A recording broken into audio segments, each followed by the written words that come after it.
Toyota and Honda are screwed. And not so much the manufacturers, but the people who buy them. Let's talk about that. That was kind of the headline this week to one of my favorite shows on YouTube, Car Edge. They bring us the best data on the market. And I agree with them on this one. Toyota and Honda buyers are screwed.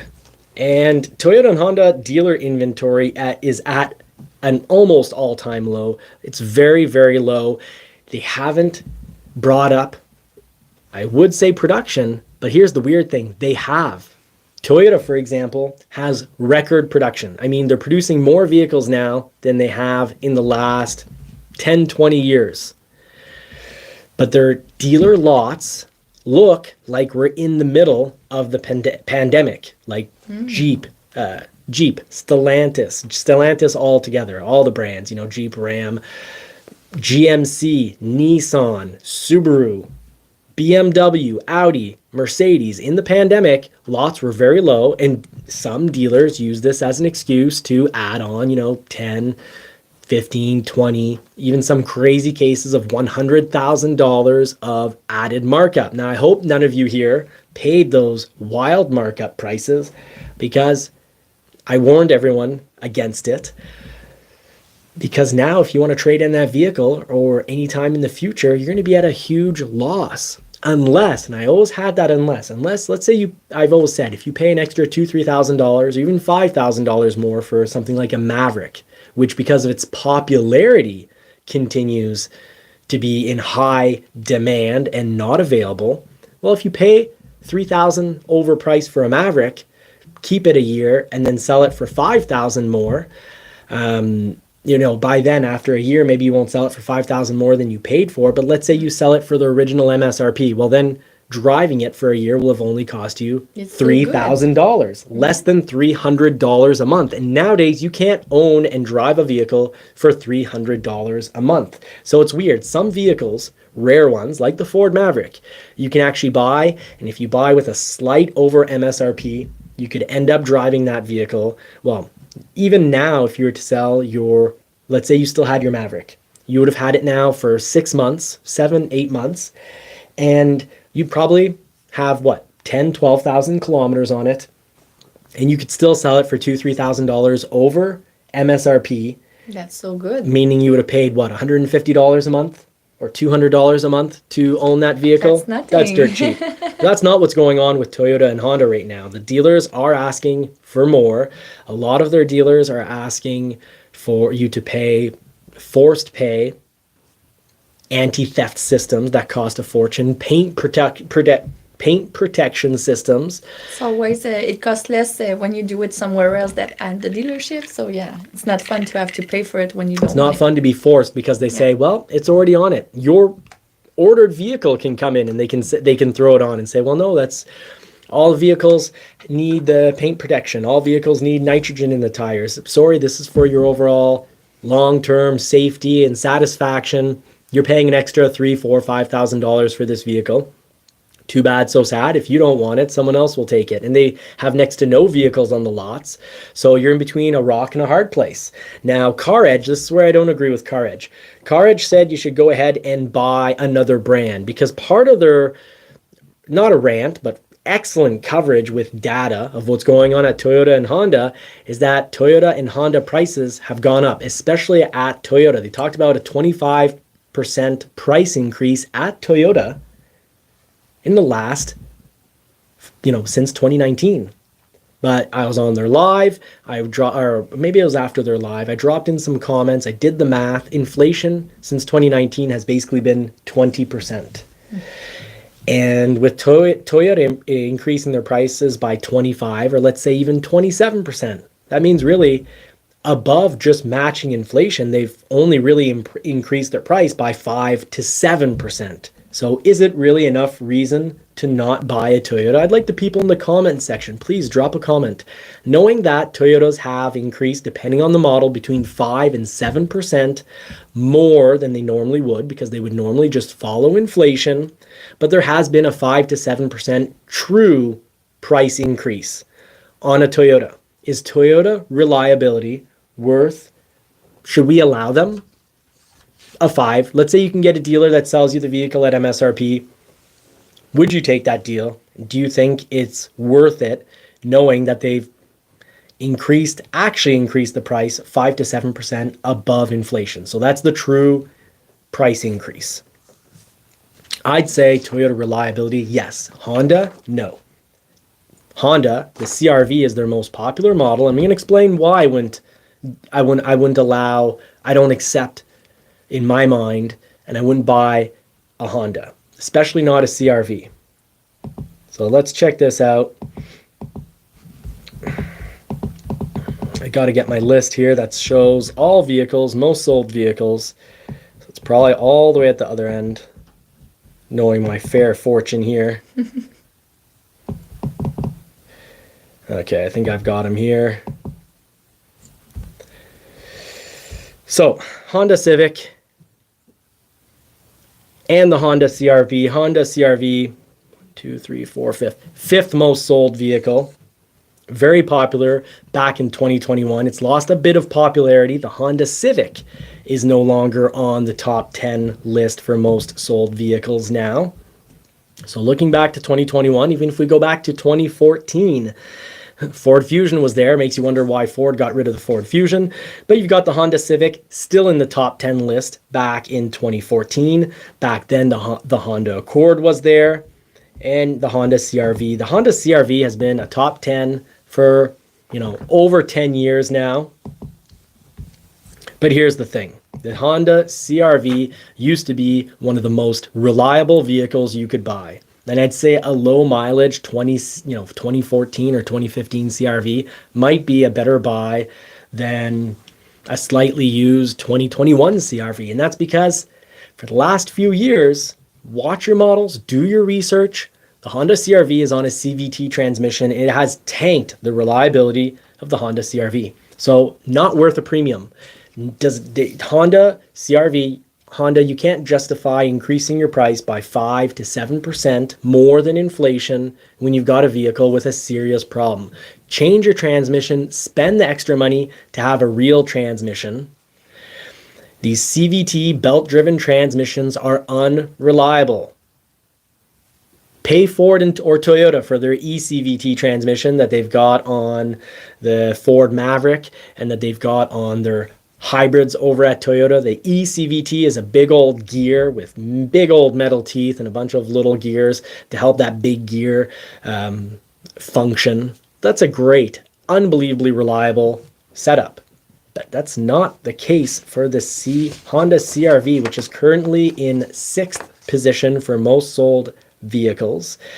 Has pretty much always been the rival for the RAV4, but I think it's time that the Escape knocks the CR-V off this list because it's not what it used to be. And it's not because it's long in the tooth. It's not because it's old technology. It's because they tried something new called being cheap SOBs. I'm disappointed I'm disappointed in Honda. I've loved Honda. I think it's been an amazing Japanese brand.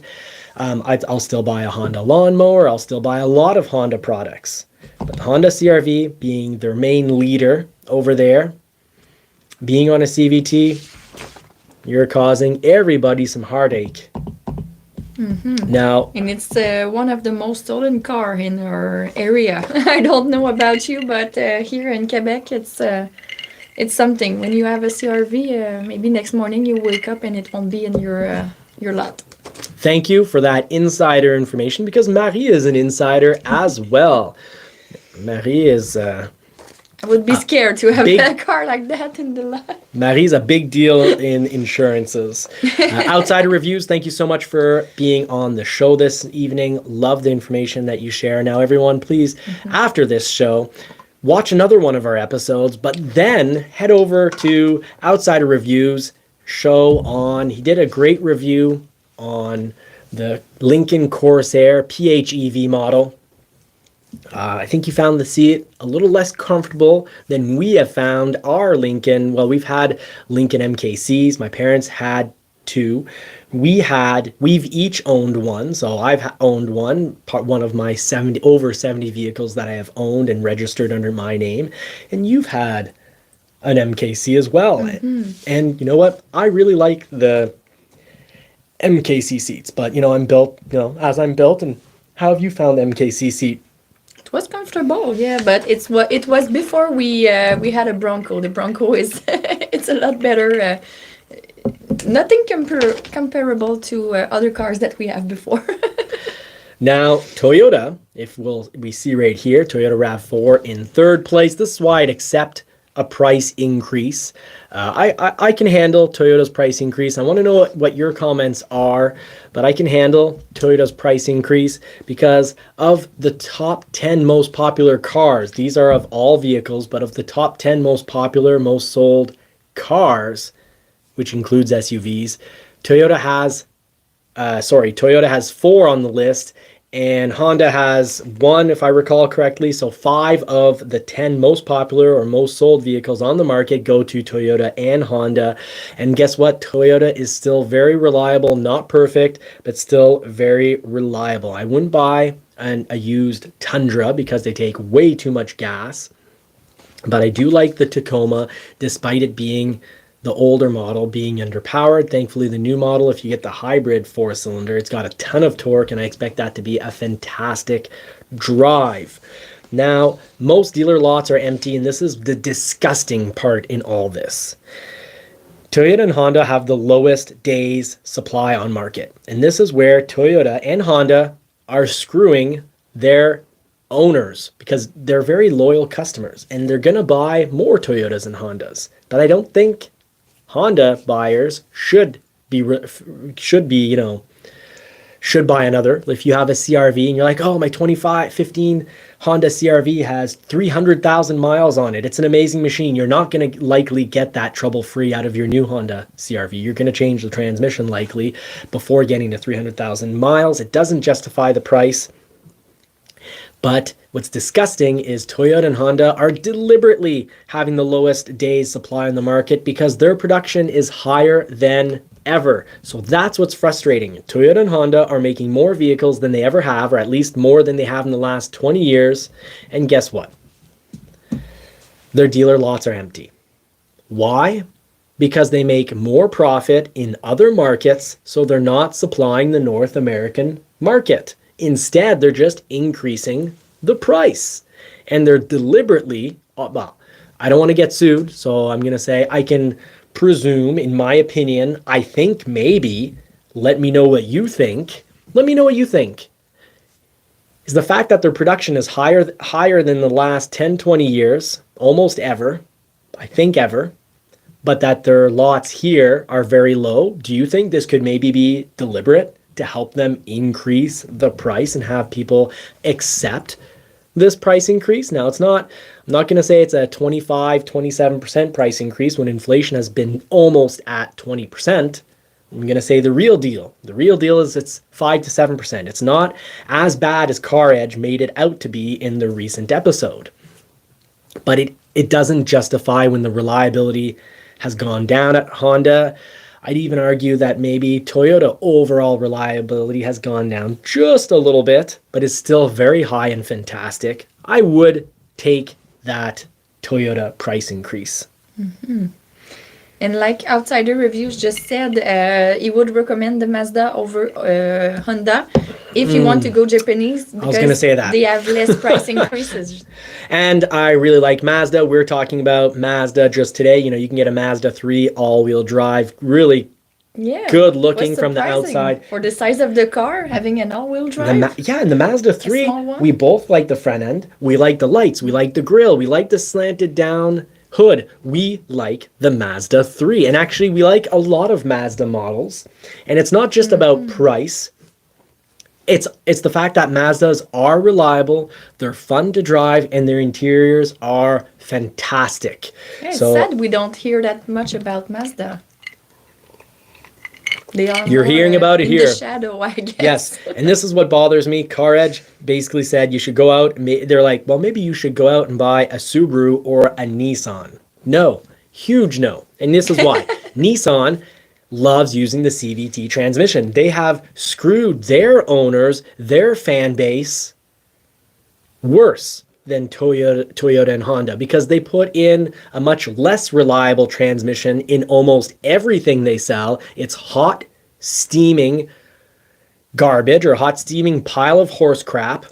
That was which I used to when I used to work on a beef farm that had horses and had cows, and I've shoveled, I've pitched forked my fair share of steaming poop, and I can tell you, I know when something's steaming poop. I can recognize it by smell, I can recognize it by look, and I know crap when I see it. And I've owned two wonderful Nissans. I had a Nissan 300ZX.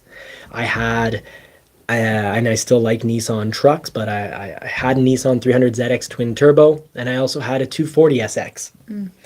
And both those vehicles were great. Fantastic. Yeah. The Nissan 300ZX twin turbo was one of the best vehicles I've owned. It's in my top 10 overall all-time favorite vehicles. But they didn't have CVT transmissions. They tried it out in the Nissan Rogue. It broke a lot in a high percentile in the Nissan Rogue, and they're like, "Oh, but it's still cheap, so let's throw it in everything." And guess what? It's breaking outside of warranty, so it's not our problem. So basically, they've poo-pooed on their customers, and they've not only knowing that the Nissan Rogue transmission in early years was, I'd say, a disastrous failure. It shows a complete lack of respect and thought for their client base to then continue to expand on that and throw it into more and more vehicles. And that was sad because they had back in that time a great looking model, but many people were afraid to touch it because of the transmission. Now, since 2019, the average transaction price at Toyota has gone up roughly $2,000 at $12,000, and that's where basically CarEdge was saying, hey, Toyota and Honda, they're screwing their customers, the prices have gone up so much, but let's not forget about inflation. And if you don't want to buy one of those vehicles, I'd say get a Mazda. Subaru, Nissan, I've told you what my issue is with Nissan. Now Subaru, my issue is they're generally pretty great. They've got a really, their fan base is very, very, very reliable.